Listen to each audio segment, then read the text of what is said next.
What's up, church? Hey! Welcome in. We are so glad that you have decided to link in with us this morning. If we have never met before, my name is Anna Gentry, and I get the honor to serve here on our staff team, helping lead the way for Overflow and for our intern program. And I'm here with one of our interns this morning. Yes, I'm Madeline. I'm the Overflow Online Connect intern. Oh my goodness. Y'all, we're so glad you're here with us this week. And this week is a really big week for both of us and for all of the 18 to 25-year-olds that call Port City home and call Overflow home because it is kickoff week for Overflow. So that means this Tuesday is our first gathering of the year, and I'm so ready to have our people back. Madeline, what are you most excited for going into this semester? Oh my goodness. Honestly, just to be back. I feel like we've been away for about a month, and I'm just really excited to be back with our Overflow family and just start the week with worship, especially for those who are in college. We start classes this week, so I think it's just going to be a beautiful start to the week to just be together with our family and just jump in with worship. And yeah, I'm so ready to have everyone back. It has been a month-long break, and I have started to see our people coming back. Even this morning when I got in early, our interns were already here, and our interns really help lead the way in our church. If you don't already know, we have an intern program here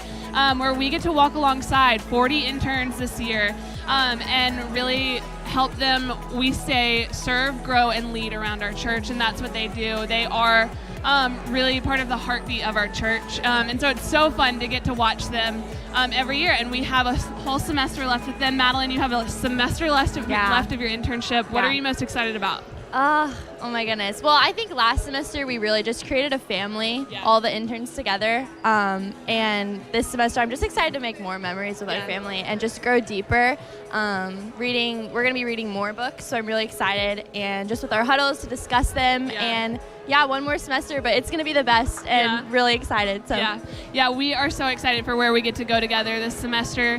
If you want to be praying for our interns, we would love that. One way that you could be praying for them is just that they would continue to serve, grow, and lead this semester, and that they would encounter Jesus in such a special way throughout their internship. They are so important to us, and it is an honor to get to walk with them and watch them serve, grow, and lead. I've gotten to watch Madeline this year as she has led our online efforts at Overflow, which is really fun. So she gets to do this every week. But it is so fun to watch our interns thrive. So be praying for them as they start their last semester as interns here at our church. But we're so glad that you decided to link in with us this morning. We are about to jump into our gathering, so I would encourage you to stand up and really engage in worship with us, and we will see you after the gathering. Yay. Love you guys. Bye. Good morning, church. So glad that you guys are here with us today. This morning is an opportunity that we can lean in and meet with God. So let's take these moments to let any distractions aside. Let's just focus our eyes on Him today and let's worship Him.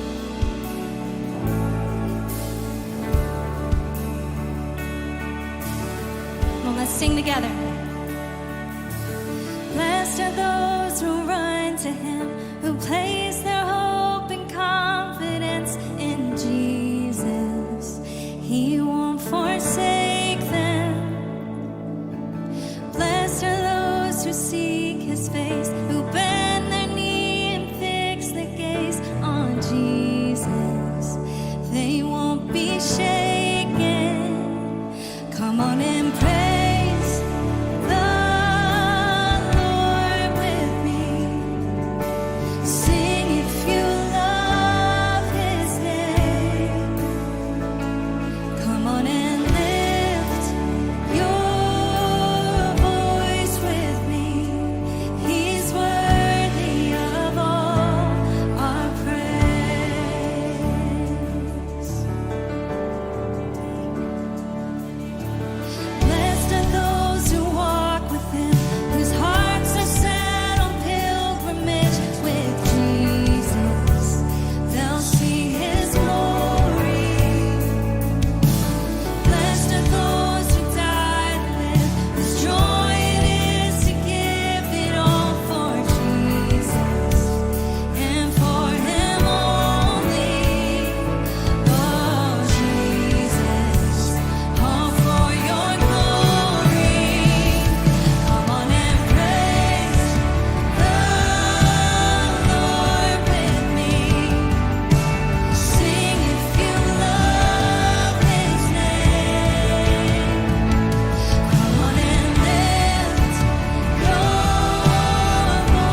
Come on.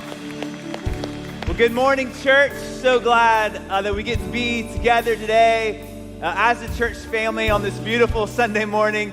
If you're new around here, my name is Clay. I serve as one of the pastors here. And I just want to say welcome to church. Welcome to Port City. We're so glad that you're here. We would love to get to meet you and to connect with you in some way today. So thanks for being here. And as we just continue our time together, we're going to spend time engaging in worship, in singing, in teaching and learning, and just in community and being together. And so before we begin to sing again, let's spend some time in community, because we are a church family. We believe that church is a people, and so we're doing this together. And so let's take just a minute to meet the people around us. So turn around, meet people, give them a hug, give them a handshake, give them a high five, and we'll continue to sing.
Let's keep worshiping. Let's worship together. For my waking breath, for my daily bread, I depend on you. I depend on you for the sun to rise, for my sleep at night. I depend on you. Yes, I depend on you. You're the way, the truth, and the light. You're the well that never runs dry. I'm the branch and you are the vine. Draw me close and teach me to abide.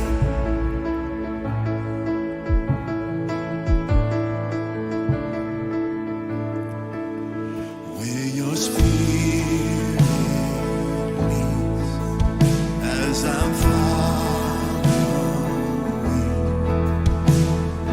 I depend on you.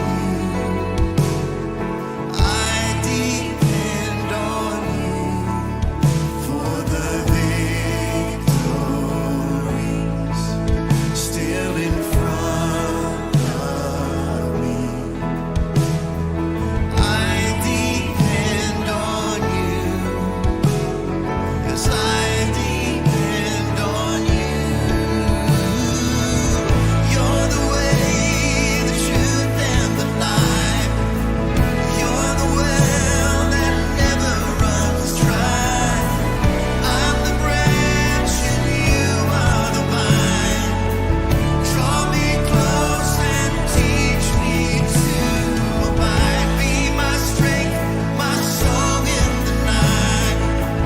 Be my all, my treasure, my prize. I am yours forever, you're mine. Draw me close and teach me to abide.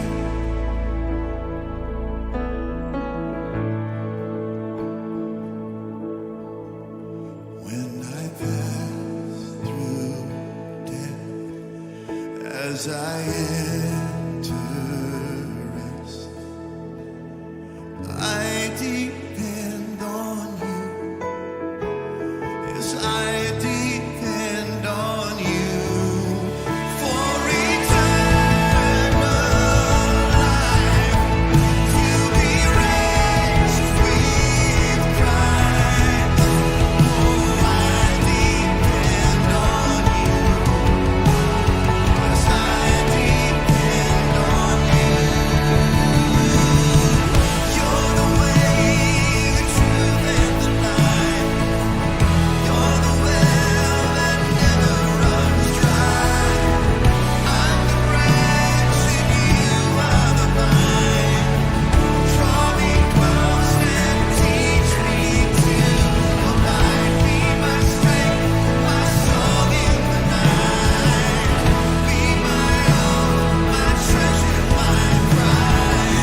just can't get over it.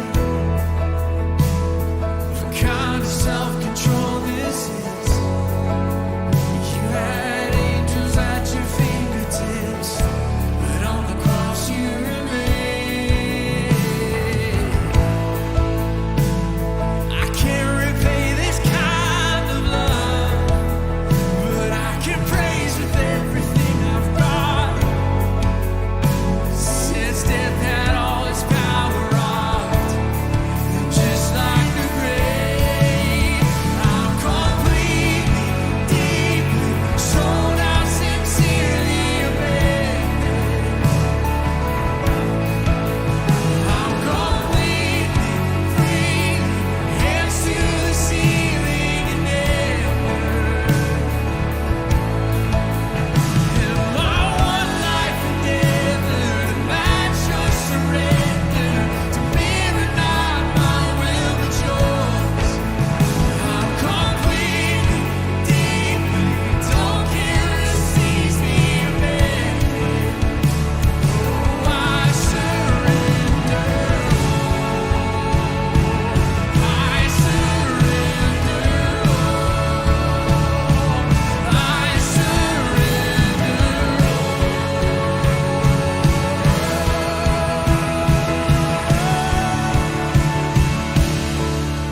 the whole of my heart, the best of my soul, each phase of my life, each breath in my lungs, consider it yours, Lord. Would you offer it?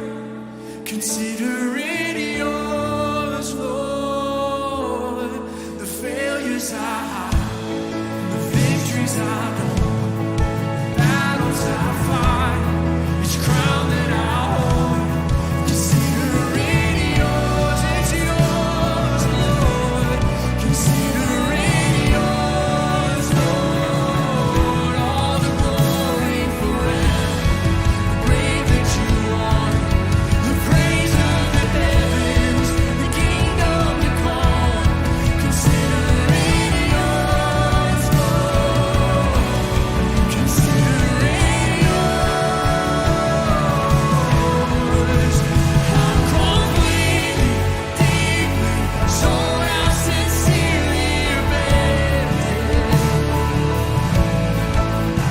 I'm completely, freely, hands to the ceiling and never.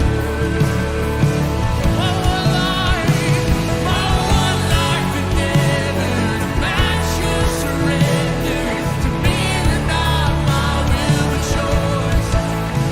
I'm completely, deeply, don't care who sees me abandoned. Oh, I surrender all.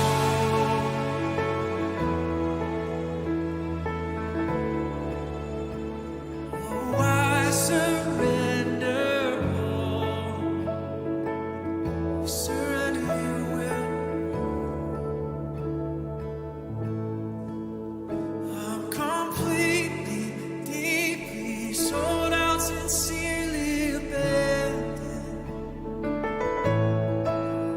I'm completely, freely, hands to the ceiling and never. My one life endeavor to match your surrender, to mirror not my will but yours. I'm completely, deeply, don't care who sees me abandoned. Oh, I surrender all.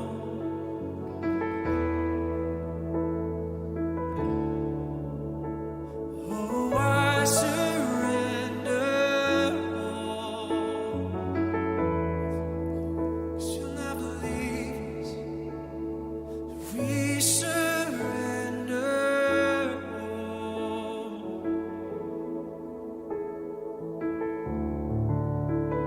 Yeah, Jesus, we come before you, declaring that you are worthy of our praise, that you alone are worthy of all that we have, all the victories, all the battles, all the baggage, all our hopes, We lay them at your feet. We can do this in confidence because you have surrendered your life to save us, to make us whole, to embrace us and to comfort us, to cover us by your blood.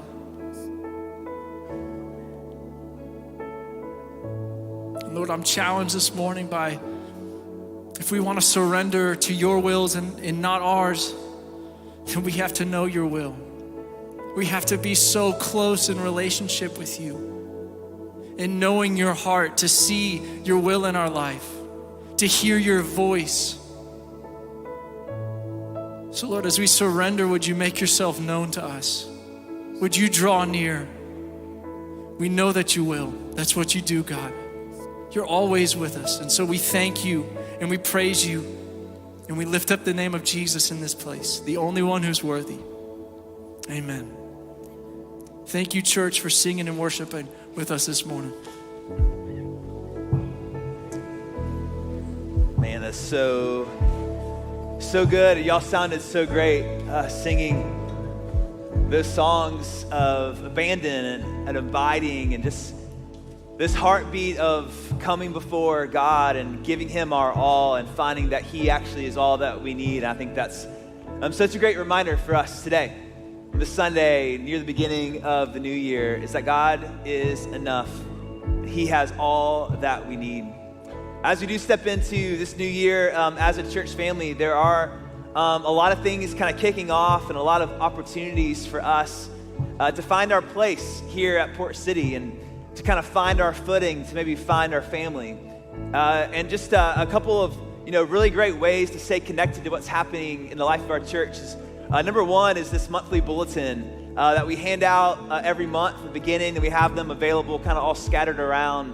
It's a great space to see kind of all that's happening around our church in a very analog way, to be reminded. But also our Church Center app is an incredible way for us to stay connected to what's happening. It's really the hub of how we as a church can engage in the life of our church. And so if you don't yet have the Church Center app, please, we encourage you to download that. This will encourage you to download it as well. If you need any help, stop by the Connect Center before you leave today so we can help you do that.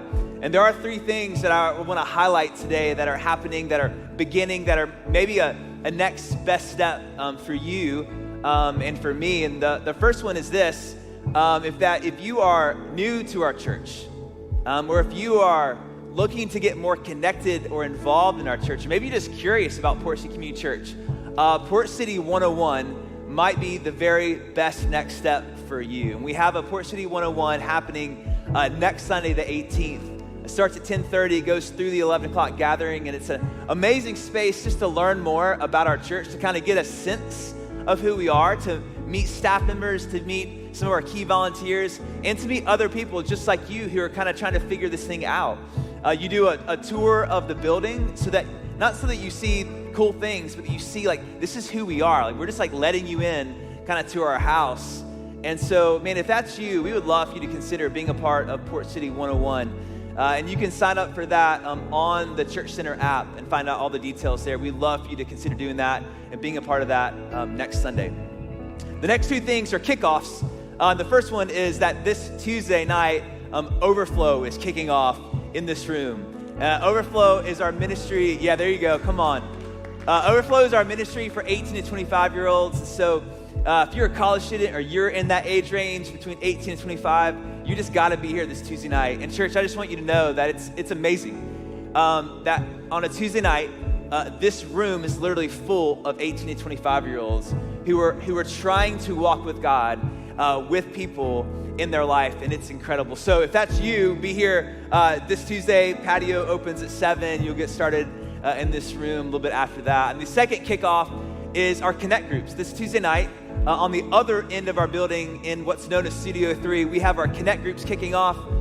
We have several different Connect groups, and those are spaces for you to literally connect with other people in our church, to begin to build community around the person of Jesus and to learn and to grow together. And so it's an easy space for you to begin to find your people and to begin to digging into what we're learning as a church and growing together in a community of people. And so I know I see a lot of you who are a part of Connect groups, and they're amazing. And so we would love for you to consider being a part.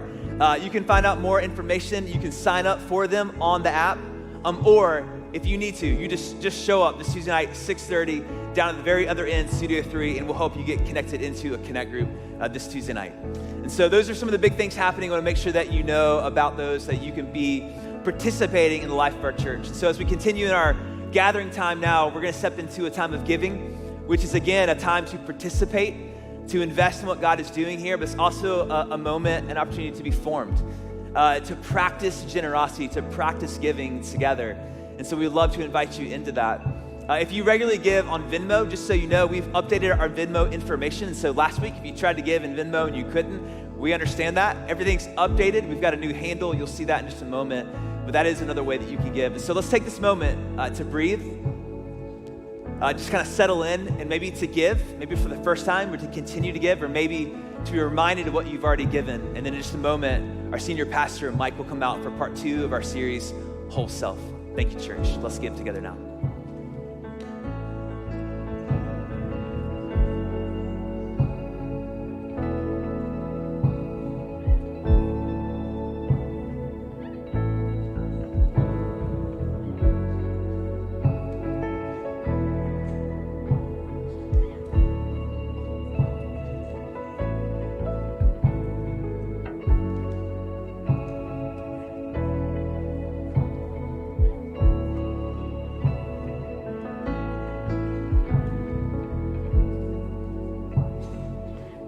Good morning.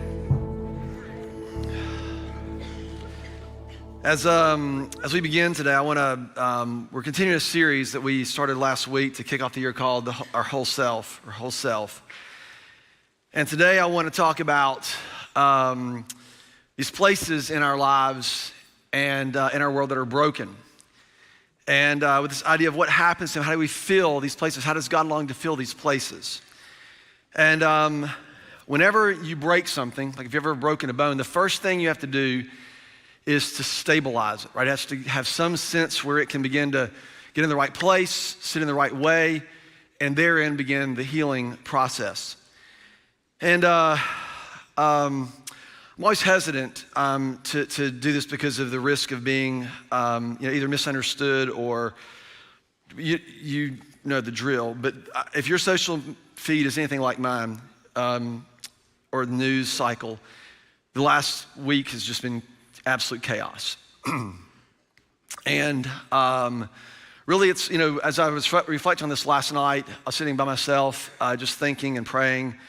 This has been, for me, the better part of a year or more. And you just feel tired of just one thing after another. And, as I thought about this, and here's the thing, I'm not going to weigh in on anything because that's not, if I thought it was helpful, I would, but I don't think it'd be helpful. I think part of the problem that we have in our culture and what's happening, and it's happening in all of us, it's there, is that when people weigh in, we don't really give them credibility unless they're already saying what we already think. And that's the tone, that's the culture, it's the water we swim in. We talk about this a lot, that the water that we swim in, right, we are scarcely even aware of it. And what's happened is now there are these two streams, two currents that have collided, and they've created a whirlpool, a vortex. And now it's just sucking everyone and everything into it. And so, my task is to be your pastor, to shepherd our congregation. And I want to invite us to get out of the vortex and to just observe, to just look and consider what it is that we see about the condition of the world in which we live. I look and even perhaps we have to consider our role in it. There's just, and again, I've tried for years to sort through the noise, and it becomes more and more difficult, at least from what I see, and I could be the only one. But what I do see is just constant blame and redirection and demonization and protecting our side at all costs and then doubling down in order to, prove or resist or ignore whatever it is, and name calling and all the things. And in some ways, it's really embarrassing, and in other ways, it's just sad. This is leadership, and it's immature at best. And it has, this way of life has a very high price that we are paying, all of us are paying the price for it. And it has become the culture of our country. I don't know if you've realized this or not. It is like the fact that what we are seeing is just, you can't hardly comprehend, because do people really do this to each other? It's the culture that we live in. The conflict and the agitation and the violence, and it happens, on the road, around here. I mean, it's everywhere. And culture, I want to be really clear, isn't just a function of leaderships. This is not a blame game. It's a function of the way we are willing to cooperate with one another. That's what culture is. It requires cooperation. It requires us to be willing to participate in ways that don't make us complicit in it. This is a very hard thing to do.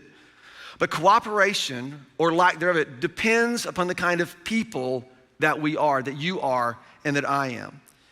And what this requires, the way in which you learn how to cooperate with other people, if you keep trying to cooperate with other people based on how they are or what they think or their opinions, it is going to be a fool's errand and going to contribute to the chaos that we currently experience. But if you and I learn how to treat others and to live in this world because of who we are, because of who you are and who I am, that could make all the difference. And what we need is this sense of character and maturity, and you're going to see how this directly connects in just a minute. I've said this for years and years and years and years and years. And again, I've got lots of opinions, and I got strong opinions, and there's nothing I want to do, get up here and just rail on everything. But it's not helpful. Our job is not to fix the chaos. It's to navigate it faithfully and full of hope. That's our job.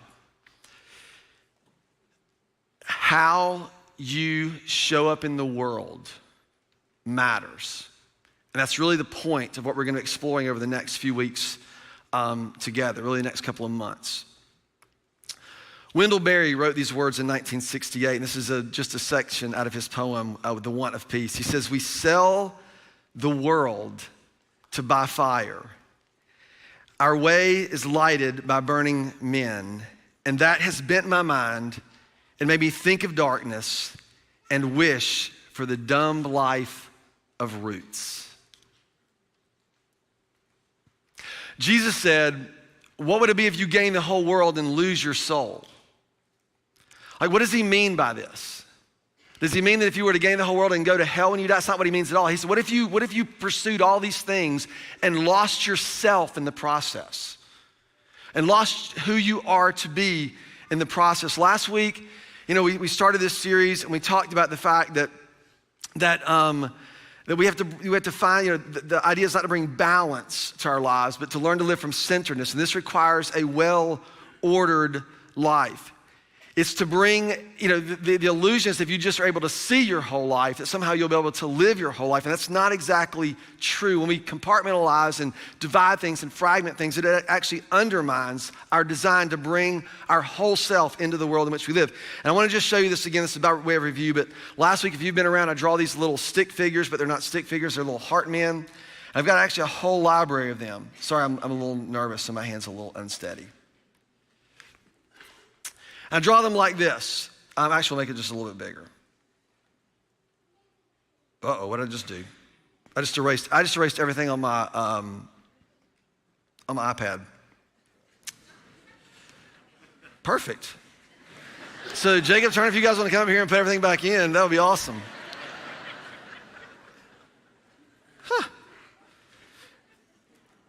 This is Jacob Turner, everybody.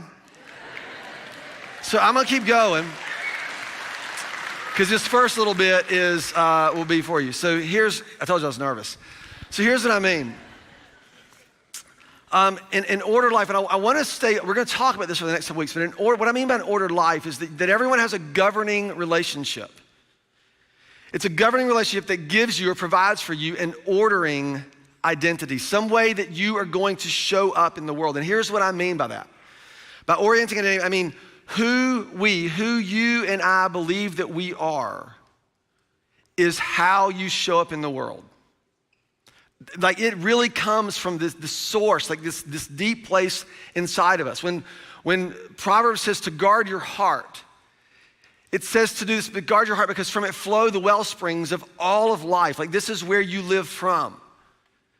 And so we need some way to orient ourselves to some reality that can withstand all the things that press upon us. And a governing relationship is the thing that drives our underlying pursuits for meaning and purpose, and the health and the stability of this relationship will be the source of freedom. It'll be the place where you find the source of freedom to show up as you are with confidence that who you are is enough to meet the demands of the reality in front of you. Psychologists for years and years call this a function of secure attachment. Right? You've heard this, attachment theory, when we have these secure attachments in our infancy, it gives rise to a sense of character and trust and all these other things. It's a governing relationship. But if this governing relationship is corroded by distrust, if it's corroded by distrust, if there's some hesitancy or a string of question marks, it will be the source of all of your attempts to withhold and conceal, to control and to manipulate all the other relationships and endeavors that you pursue. Who you believe that you are will directly affect how you show up in the world. If, and this is what I believe about the gospel and why I believe the gospel. If we've been made by God and for God, if that's true, then you will not find meaning and purpose apart from a reconciled relationship to Him. It's not gonna happen. He has designed us as human beings to bear His image and then to live from that relationship. Again, last week, remember, I asked you the question, why would God forgive you? What's the point of Him forgiving you? It's not simply to make you feel better about yourselves, but instead, forgiveness actually reconciles us to the relationship. Thank you very much. I'll try not to do that again. So,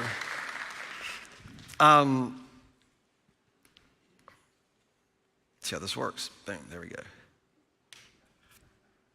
We're back. So, last week I asked you to make two lists, a list of your demands and a list of your desires. I'm gonna run through this pretty quickly because I wanna get to where I wanna go. I'm gonna walk you through several passages that give you kind of glimpses into this, and we're gonna land in the book of James chapter 1. If you have your Bibles, you can go ahead and turn there. But by demands on your life, I do not mean this in any way bad at all. What I mean is that, what I mean is that this is just a function of responsibility. If you hold responsibility, there are demands on your time. And I've kind of broken them into two categories. You have relational demands. What is it, your friends and your family, what's required from you in your relationships? Right, and all of us have struggled with someone texts you and they go, not gonna text me back. You're like, that's a demand, right? You feel that sort of sense of obligation to other people. And so we all live under this demand of, just FYI on that task, whenever people text me, or this is just free for you, like, you don't just get to interrupt, like, whatever I'm happen to be, right? You know, you can say, oh, you can wait on the text, right? If it's not your wife or your kids or something like that, you can wait. Anyway, that's another thing. So, they're relational demands. You know, and some of this depends on seasons. It depends on seasons. Like if you're in seasons where you have small kids, it's a whole different world. Like the relational demands are different. When you have kids in your home, or if there's health crises or other things, so these things require different. It's not a right or wrong. You have to decide what's demanded of you. At this season in my life, I have different demands on me that I did not have 5 or 10 years ago. And some of them have provided great freedom, and others of them all have been freedom, but some of them have required a lot more sort of conscientious effort and presence and attention. And the second is your vocational demands. Like this is what's required of you for your job. I'd also put in this category if you're a student, like your vocational demands include being a student. What's demanded from you? A lot of us want to get out from underneath this, but it really is learning to take responsibility for the gifts and the call and what it is that God has for you, because all of those things are going to contribute to how you show up in the world. This isn't about trying to perform, but it is becoming something about how you learn to leverage and take responsibility for the person that you have been created to be. I also would put in this, your trajectory of career and your dreams and ambitions also go in vocational demands. You're not going to do anything or dream anything or build anything without effort. And that's going to require a demand. Every demand doesn't have to be something that someone has placed on you. It can simply be things that you believe God has asked you or called you to do. So that was list one. And list two is our desires. And our desires are much harder to pin down, really, because they typically get to be our wish list. I want a new car, I want a new house, I want a new boat. These are all the things that I desire. And what happens to us, particularly in this world, because we are so just, our attention is just pulled and exploited at every turn. It's pleasure and sex and opulence, and man, you could have this and you could be this, and it's this endless sort of pull of all of our base desires, of all of our like pleasure senses. And so what ends up happening is a lot of us are just, because we don't find deeper satisfaction, we are driven by these other desires. And here's what I want you to keep in mind, and you might want to write this down, that your strongest desires are not necessarily your deepest desires. Like there's the limbic brain and the reptile brain, as they call it, all these things have play into how our bodies act in the world. In a culture of sort of hyper-sexualization, you would think if you read the headlines that the single greatest desire for human beings is sex, and it's like it has crushed a whole lot of people and a whole lot of things. And so we just, and it's perhaps one of the strongest desires, but it's not the deepest. And so how are we gonna arrange or order our lives accordingly, right? Ephesians, Paul writes it like this. Again, this is just so you can see how it's written. Paul says, you were taught with regard to this former way of life. In other words, when you were governed by one thing, it was this way, and now you've been taught in a different way to put off your old self. So to forgo some things. He would actually talk about that old self being crucified or, dying to self. That's the idea. But it's being corrupted by what? Deceitful desires. It's luring you to think that the things you're chasing are actually the things that you want. And he says you're to be made in this new attitude where? In your mind. So it starts with this way of thinking. And to put on the new self, created to be like God, to bear his image in true righteousness and in holiness. And I ask this all the time, but do you have a vision for what it looks like to live in true righteousness? And you've got to get out of your head this idea that means you're supposed to be morally superior or perfect.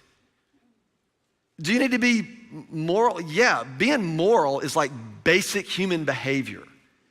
It is interesting, the 10 Commandments, people elevate the 10 Commandments as if you get the 10 Commandments right, don't kill each other.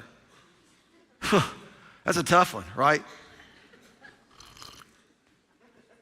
I mean, this is not like the hallmark of high character. It's like the low bar of being human. And so true righteousness might just be this idea that we would once again learn to live in this governing relationship that provides a kind of secure attachment for our souls. What if that were true? And holiness is that our lives are actually available for what the implications of that relationship might mean. This isn't just pure religious sort of, let's go to church, let's do this. This is about how we arrange and order our lives. And one of my favorite proverbs, it says, hope deferred makes the heart sick.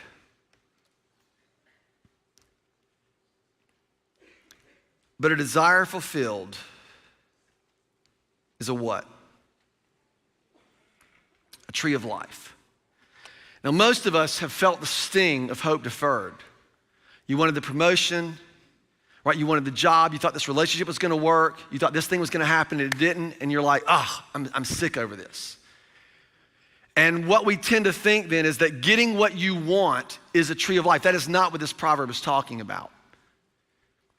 It's actually having the things that are deep within us met and fulfilled. Those things become a tree of life. They become a source of fruitfulness and beauty and nourishment, bringing something out of our lives and into the world. To guard your heart, because out of this place comes the life that we're created to live. So, at the risk of oversimplification, I've identified two desires: the desire for security and the desire for significance. Those two things. Security includes the desire for stability and acceptance, right? It's sort of relational in that sense. It's for us to live safely within the care of other people and safely within the care of the places that we live.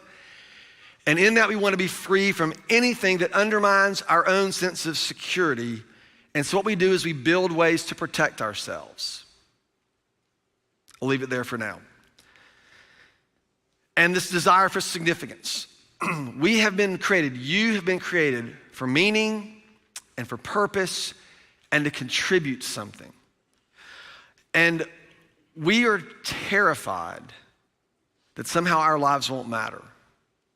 And this puts a pressure on us. And I think this is particularly difficult as we age. The fear of becoming irrelevant or overlooked. And so what kinds of things do we do in order to stave that off? Right? We do all kinds of things. Somehow, right, this idea of finding out what we really want proves to be a little bit more tricky.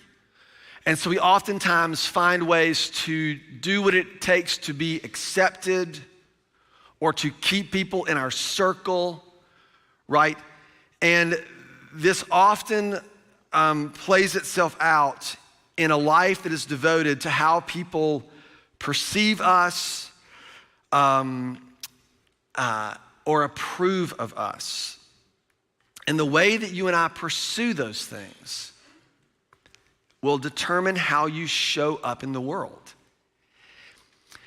Think about the opposite of security or the opposite of significance. What is it? If you're not secure, you're what? You're insecure, right? Usually I do some kind of weird math that gets me to a different word. But it's insecure. It's insecure. Insecure people do all sorts of things. I go home and like, oh, Julie, that was the worst message I've ever preached in my life. What do I want her to say? Yes, you're right. It was. No, what am I doing? What am I doing? I'm manipulating her out of my own insecurity. Like we do this all the time. We do things to keep people from asking us questions or questioning our decisions. We couch everything and qualify to prevent anything from going awry or from threatening our own sense of security or insignificance.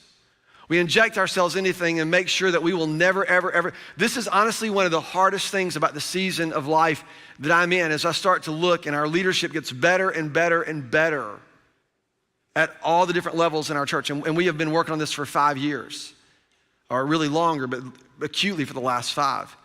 And I realize that sometimes I'll come in, Richie and I, this is a free, we have time for this, I guess. But Richie and I we had a staff Christmas party this year. And we get in there and we open up this thing and we're all supposed to leave the campus with all of our staff and go somewhere. I look at Richie, I was like, did you know what was going on? He said, no, did you? I was like, no, like we're the 2 guys that are in charge and neither of us knew what was about to happen. I'm like, the inmates are running the asylum, right? But what has happened to us? And the temptation is whenever people make, even if they're good decisions, is to double down and go, no, I need to inject myself into that because I don't want to be insignificant or irrelevant. You know what the point of succession and leaving a legacy is to be, I don't want everybody dependent on me 25 years from now, right? The art of raising kids is not to get them to be dependent on you and need you for the rest of your lives. It's to raise people who can take responsibility for the lives they've been entrusted to live, and then celebrate that. And when you're insecure and you need to be needed, that's a very difficult thing. James says this, we'll just jump in. So James begins this passage, and you're probably familiar with this. He says, consider it pure joy, my brothers and sisters, whenever you have faced trials of many kinds, because you know that the testing of your faith produces perseverance. So that somehow when you thought you were gonna get something or something that's gonna work out the way you want it to, and it doesn't, it is in that place that something that our character needs gets built. And this is how James talks about it in verse 4 and 5. And he says this, let perseverance finish its work so that you may be two things, and it's really one, mature and complete, not lacking anything. It's interesting to me that James sets this up. And he says that this ability to stay in when things don't go like you want because you trust or believe something has to do with yours and mine, with our maturity, being able to handle things without losing perspective or losing our faith or losing our hope. And it also has to do with our completeness. You know what the word complete here is? It's literally the word perfect. Any perfectionists in the room? Anybody married to a perfectionist? Have parents who are perfectionists? Here's my definition of perfection that kills us. Perfection, and we did a whole series on this a few years ago. Perfection is the impossible demand we place on ourselves in the relentless effort to achieve what we perceive as approval. Chew on that for a while, right? What we perceive as approval. When someone finally says to us, oh, you matter. Oh, you're significant. And we build all of our lives around this. Right? We have this subtle assumption that your perfection will be a result of your effort. And when that happens, you begin to do all sorts of things to create an illusion of perfection when you can't actually achieve it on your own. We have all kinds of tools and mechanisms to do this. But perfection is not measured by our effort or our performance, but it's measured by your perseverance. How well you allow the process to be formed in you, what God, specifically the formative process. And so we go back to James chapter 4, and he says, let perseverance finish its work so that you may be mature and complete, not lacking anything. If anyone lacks wisdom, you should ask God, who gives generously to all without finding fault. And the promise is you'll get it. Y'all see that?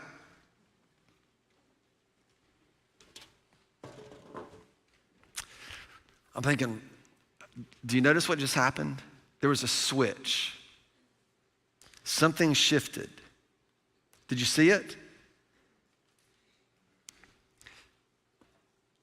Let perseverance finish its work, because this is what's going to bring you maturity and perfection. If you lack wisdom, ask. If you're not perfect and you lack stuff, what are you supposed to ask for? The things that you're missing, the things that are keeping you from this thing that you want. And he's like, yeah, what is it? It's wisdom. So this is the connection. Like we still read the Bible like this, and we still approach God like this. We think that wisdom is instruction or sage advice, and it's not. Wisdom is a way in which we live.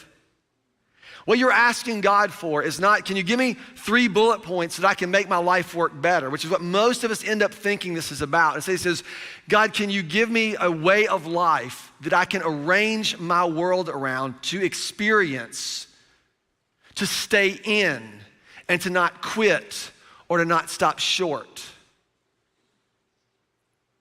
Do you see the difference? How many times have you prayed and asked God for something, or you have this timeline and you're like, he hasn't done it this time, I'm gonna take matters into my own hand. And we just stop short. And it's when this begins to unravel in our lives, we then withhold anything from anybody that might reveal something about us that we don't want them to know or find out. And this undermines, when you are withholding of yourself and who you really are, you are undermining every relationship and you are corroding every pursuit.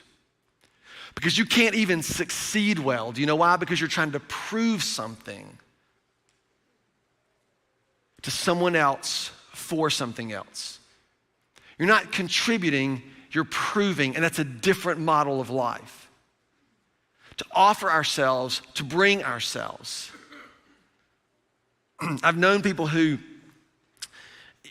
left one company and started another company. Their whole drive was to basically beat the company that they just left. And you're leading by vendetta. And it's never enough. It makes the heart sick. Let me keep reading because it gets better. So when you ask, so we're asking God for wisdom. God, can you give me this way of life? When you ask, this gets rough. You what? You must believe and not doubt. But you doubt, right? Don't you? Nobody does. You're like, God, I want this, and then you like, is it really gonna, is this, I don't understand, I can't figure this out, it doesn't seem like it's gonna make sense, whatever it might be. Because the one who doubts is like the wave of the sea, it's blown around, and that person should never expect to receive anything from the Lord. And such a person is double-minded, and they are unstable in all they do. And we're just gonna stop there for today, right? We'll just all feel better about ourselves. Like, what is this? Like, this is our approach. Like, we believe, what I want, this inner desire, is I want for this to hold me. I want it to hold me. And I can look at it and go, yep, legs are stable, and I got all these facts in my mind. Stable, feels solid, not going anywhere. I can preach 4 legs, stable, not going anywhere. And I was like, oh yeah, we can tweet about it. We can, or whatever you do now, X, whatever you call it. You can post pictures and talk about how, and guess what you have never experienced? That can actually hold you.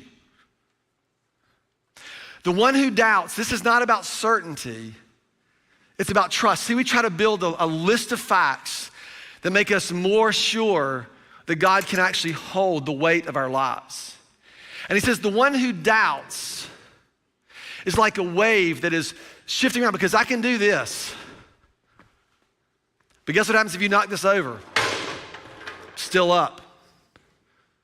Because I got one foot one place and the rest of me somewhere else. So you're not, so this is how most of us live. It's one foot in.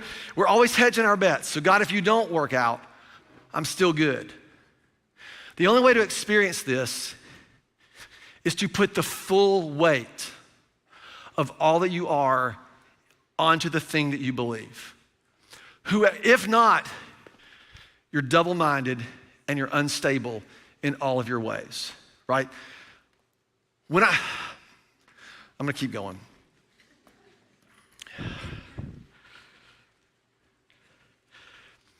For some of us, and again, I want you to consider the things that you withhold from other people for sure. But I want you to start and think about the things that you withhold from other people. Colossians chapter 3, another passage about this new self, old self dynamic. And here's how he starts this one off. Do not lie to each other, since you've taken off your old self and its practices and you've put on the new self, which is being renewed in what? In what? Knowledge, in the image of its creator. So is this knowledge of this image, do you think it's knowing that there are 4 legs on this stool? Or do you think it's experiencing that there are 4 legs on the stool? Which knowledge do you think he's talking about? Right, do you see the picture here? And what's the first line? Put that back up. What's the first line? Do not what? So here's what we do. Did I tell John a lie? Nope, it wasn't exactly a lie. I just didn't give him the full, so I didn't lie. And you check that box. Why would Paul be writing this about the old self and the new self? Because he's like, don't pretend with other people. That's what he's talking about.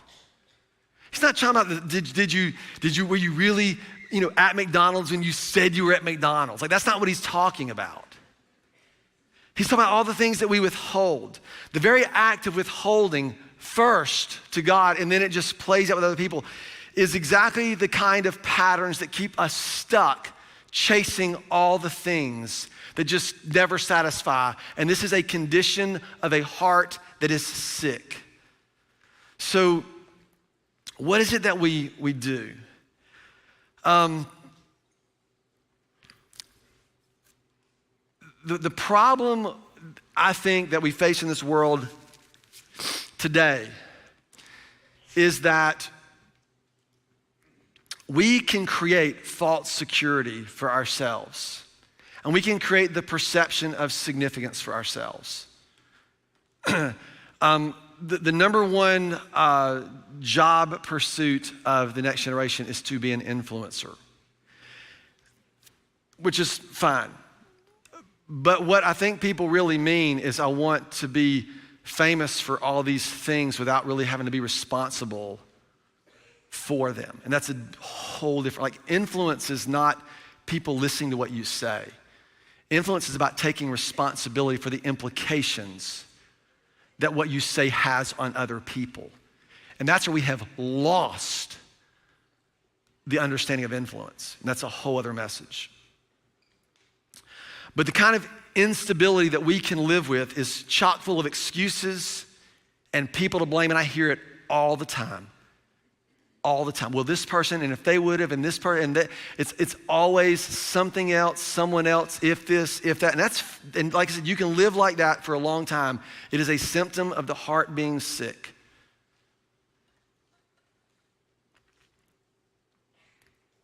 We create these sort of fragmented conditions that serve as a form of self-protection or even blissful ignorance. And this provides us with an illusion of security. It's funny that psychologists and neuroscience is actually kind of saying what we said years ago, that familiar misery is better than uncertain hope for most people.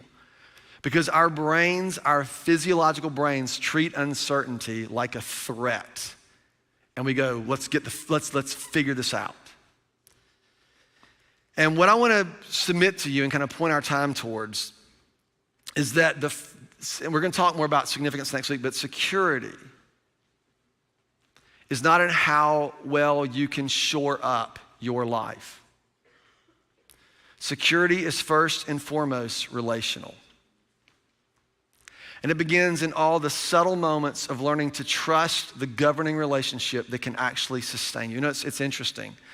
Having had kids and now having grandkids, it's really fun. I'll take, when our kids are small, and even now with like the grandkids, they get to this age where they can kind of like do things.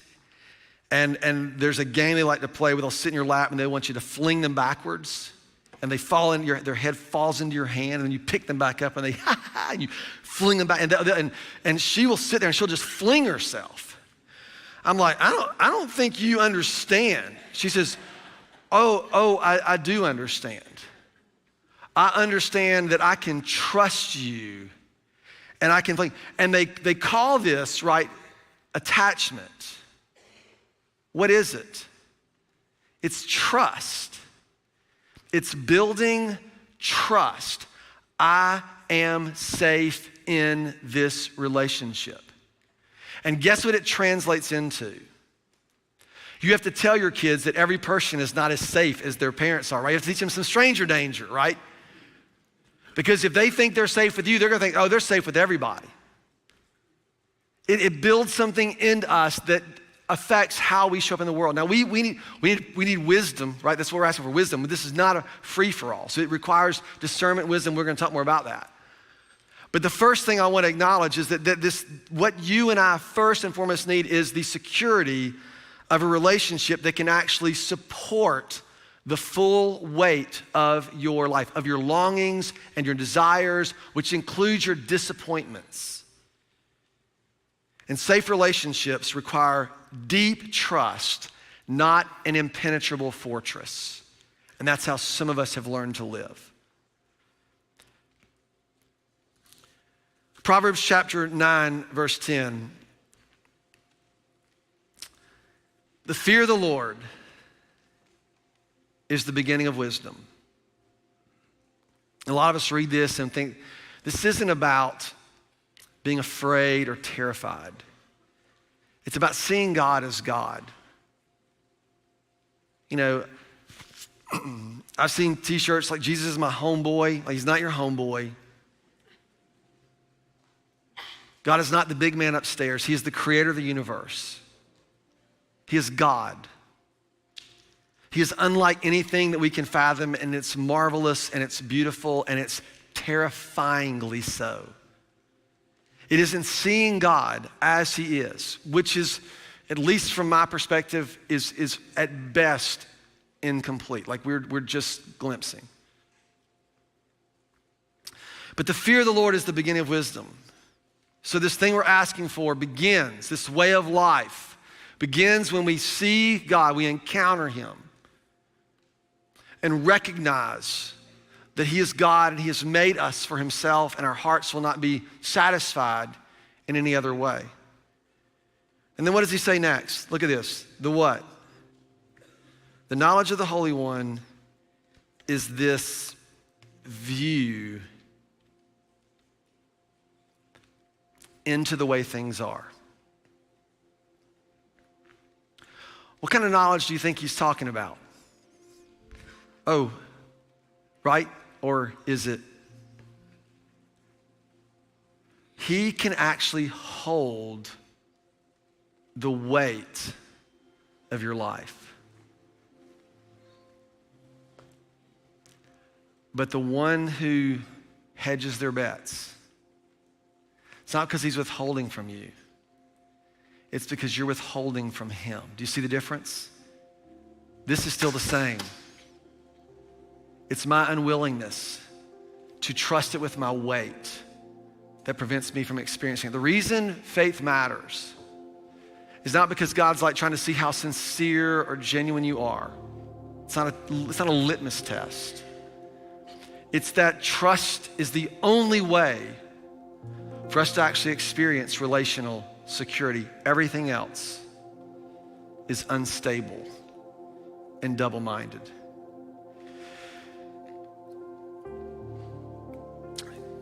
God's love for you, and I want you to hear this, is forming you into, if we allow, into the kind of person that he has intended for you to be. He intends for you to be. To restore wholeness, to fill the fractured places and the broken places in your life, and inviting you to trust him. This is the work of redemption. So here's what I want you to do. I want us to just kind of take a breath, close your eyes for just a moment. I want you to maybe open your hands in front of you, just kind of face up. And I want you to consider what it is that you're withholding, or what's causing you to withhold, and to be able to surrender your efforts to somehow prove yourself to God or others, some relationship that you have been running from or trying to hold on to that just isn't working. To surrender those patterns of escape, all of us have them, or indulgence, right? You've had enough, so you go, oh, that's it, another drink, dip on the computer, whatever it might be, doom scroll on social, just gonna get out of the world for a while. Like, what if you surrender that? And what if he were to form better desires in you, so there wasn't always hope deferred and heart sickness, but rather all of a sudden there's this tree of life that starts to, these dumb roots of life that Wendell Berry talked about. What if you could surrender the pressure you feel to provide everything everyone around you expects or needs and develop a secure attachment? And all of a sudden find that God can actually hold the weight of everything that you want. Father, would you give us a moment to declare that we surrender, not that we do it perfectly or that we're promising from this day forward, but it's just a surrender in this moment, trusting you to hold us here and now, that perhaps that would be true in the next and the next and the next. And so we just consecrate this moment for us to see you, to encounter you, the beginning of wisdom, and the experience that you are sufficient to hold the weight of our deepest desires. And I pray all these things in the name of your son, Jesus, who is our King. Would you stand together as we share this moment together?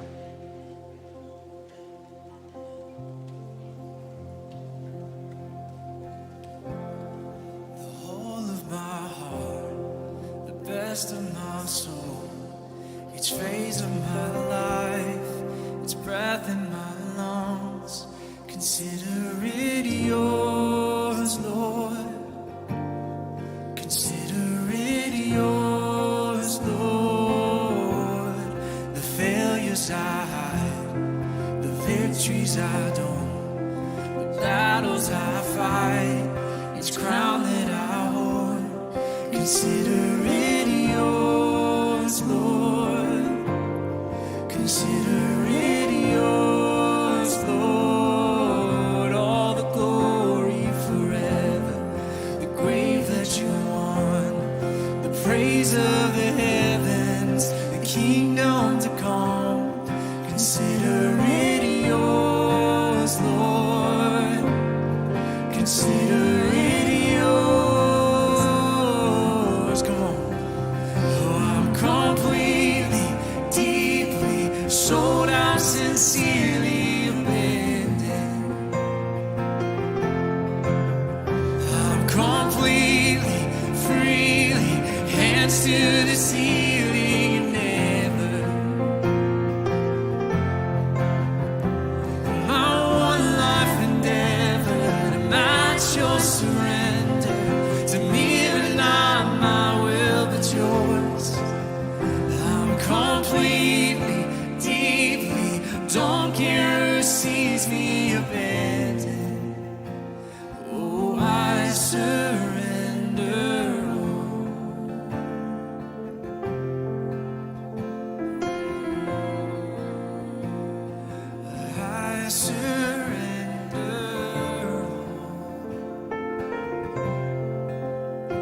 it's a beautiful, really beautiful song, really powerful message for us to consider today. And I would just pose the question, what are you withholding from God that's actually preventing you from knowing the love of God? And what if we recognize that the things that we're withholding, God already knows and God already loves you? And so the invitation of God is just to come, to bring our all, to let him love every bit of us. And yes, to challenge and to form and to shape the places in our lives that are malformed, the deceitful desires that are leading us to chase things that will never satisfy. And God's saying, I've got an offer for you. It is an abundant life. It is to be fully known and fully loved. So that's how we can live and enter this world. God, would you just let that settle on us? Your invitation, your promise. And would we experientially know you? Would we come to experientially know you in ways that form and shape us, but also that completely fill us up? God, let us surrender all and find you to be all that we need. God, we love you. We praise you. We pray also in Jesus' name. Amen. Amen. Church, I'm glad that you are in church today. Thanks for being here. Don't forget, we've got Port City 101 next week, if we can help you kind of find your next steps to the church. And we've got a Connect group kicking off Tuesday night, 6:30 down in Studio 3. We'd love to see you there. Thanks for being here. Go and be the church, everybody. Bye. Hey, church. Thank y'all so much for joining us today. What a sweet day to be together and be family. Madeline, what did you take away from today? I think the last song was so beautiful and just really tied everything up good. But I think just really not doubting the Lord and being so confident in who you are, and that is through knowing who Jesus is. So I think I just really needed a reminder of that. Yeah, that's so good. Yeah, worship was so sweet. Mm-hmm. And just so sweet to finish that way of I surrender all and declaring that to the Lord was really sweet. So again, thank y'all for joining. We would love to connect with you, to know your story and just be able to be friends with you, so and pray for you. So if you would be interested in that, go to portcity.church/online, and someone from our team is going to reach out. And yeah, thank you for joining us, and we'll see you back here next Sunday. And Tuesday. Yeah, and Tuesday. If you are 18 to 25 and really looking for a community or looking for a teaching to learn from, I would encourage you to join us online this Tuesday at 7:35. Love you guys.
you.